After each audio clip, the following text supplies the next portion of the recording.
আসসালামু আলাইকুম। হ্যালো বন্ধুরা, তোমরা কেমন আছো? আশা করি তোমরা ভালো আছো। আমি আলহামদুলিল্লাহ ভালো আছি। আমার শখের কিচেনে তোমাদের সবাইকে স্বাগতম। প্রতিদিনের মতো আবারও একটি রেসিপি নিয়ে আসলাম, সুজির বরফি। আমি একদম সহজভাবে তোমাদের সুজির বরফিটা তৈরি করে দেখাবো মাত্র ৩টা উপকরণ দিয়ে। ঝটপট সুজির বরফিটা তৈরি করলে অনেক টেস্টি, অনেক মজা লাগে খাইতে। আমি বাদাম আর সুজি দিয়ে এই বরফিটা তৈরি করে দেখাবো। অনেক টেস্টি। চলো শুরু করি। আমি প্রথমে ১ বাটি সুজি নিয়েছি। আমি শুকনা খোলাতে সুজিটা ভেজে নিব। এখানে কোনো ঘি বা তেল কিছুই দেব না। তোমরা ঘি দিলে দিতে পারো, কিন্তু আমি একদম এটা তেল ছাড়াই, ঘি ছাড়াই এটা তৈরি করে দেখাবো বাদাম দিয়ে সুজির বরফিটা। তেল ঘি না দিলেও অনেক টেস্টি লাগে খাইতে। এবার সুজিটা আমি একদম লো আঁচে সুজিটাকে লাল করে ভেজে নেব। খুব লাল না, কিন্তু সুজির একটা কাঁচা গন্ধটা যেন চলে যায় সেইভাবে ৫ মিনিট ধরে আমি সুজিটাকে ভেজে নেব। আর জালটা একদম লোয়ে থাকবে। আর এখানে কিছু বাদাম নিয়েছি, চীনা বাদাম। বাদামটা আমি খোসা ছাড়িয়ে নিয়েছি। এবার সুজির ভিতরে দিয়ে দিলাম। দিয়ে এটাকে ২ মিনিট মতো ভেজে নেব। একটু আধা ভাঙ্গা করে নিয়েছি বাদামটা। গোটা গোটাও আছে, আধা ভাঙ্গাও আছে। ২ মিনিট মতো ভেজে এবার তুলে নিলাম। আর জালটা কিন্তু একদম লোয়ে থাকবে, নাহলে পুড়ে যাবে। এই সুজির বরফিটা বাদাম দিয়ে এভাবে একবার তৈরি করে দেখতে পারো বন্ধুরা। অনেক টেস্টি লাগে, অনেক মজা লাগে।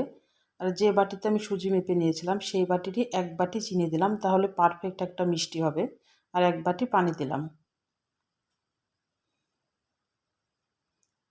যে যেটাতে সুজি মেপে নিবা সেটাতে থেকেই চিনি দিবা।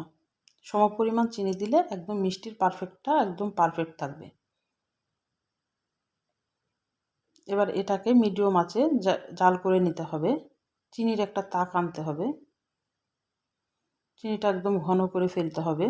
যখন দেখবে এরকম বড় বড় ফোঁট উঠছে, তখন জানবা যে চিনিটা হয়ে আসছে।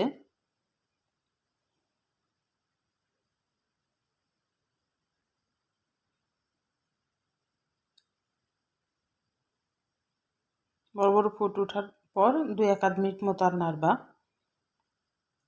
আমার হয়ে এসেছে চিনিটা। দেখলেই বুঝতে পারবা চিনিটা একদম ঘন হয়ে আসবে।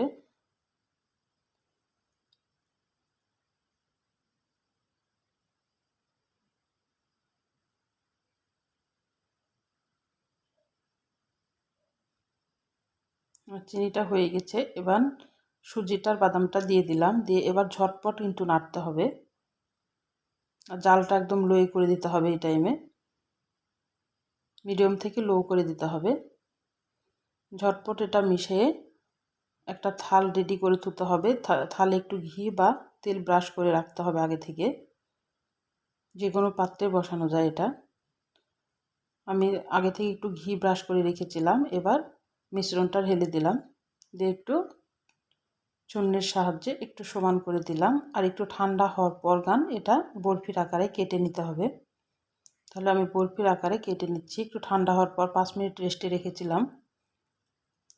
তাহলে আমার রান্নাগুলো যদি তোমাদের ভালো লাগে, প্লিজ আমার চ্যানেলটাকে সাবস্ক্রাইব করে দিও। একটা লাইক দিয়ে রান্নাটা দেখা শুরু করো। ছোট্ট একটা কমেন্ট করে জানাও আমার রান্নাগুলো কেমন লাগে। আর আর তোমাদের একটা কমেন্ট, একটা লাইক আমাকে অনেক উৎসাহ করে।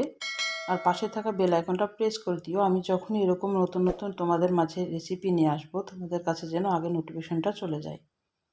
তোমাদের লাইক, একটা কমেন্ট আমাকে অনেক উৎসাহ করে।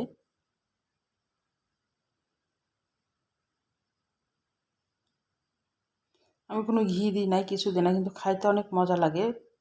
হেলদি একটা খাবার, বাচ্চাদের দেওয়াই যায়, যেহেতু বাদাম আছে। সুজিটাও কিন্তু ভালো খাবার বাচ্চাদের জন্যে। এটা তৈরি করে বয়মে রাখা যায় অনেক দিন ধরে। বাইরেও ১৫ দিন ২০ দিন মতো রাখা যায়। আর ফ্রিজে রাখলে ২ মাস ৩ মাস তো অনায়াসে থাকবে নর্মালি রাখলে।